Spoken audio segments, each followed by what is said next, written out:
हे भाऊजी कहाँ बाड़ू? मैंने सुना तन ला आई हमार कपड़वा धो दिया भाऊजी तो ठीक बा।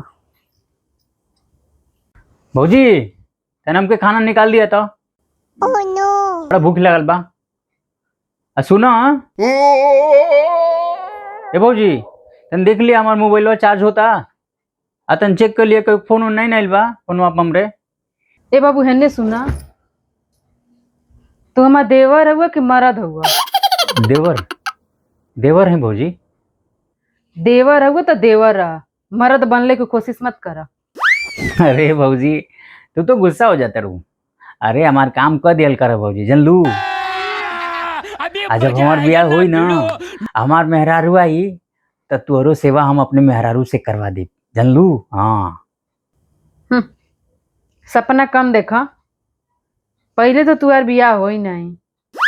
अगर गलती से तार बियाह हो गई ना तो जितना ऑर्डर पे ऑर्डर दे तारा तो अइलो मेहरारू तार भागी।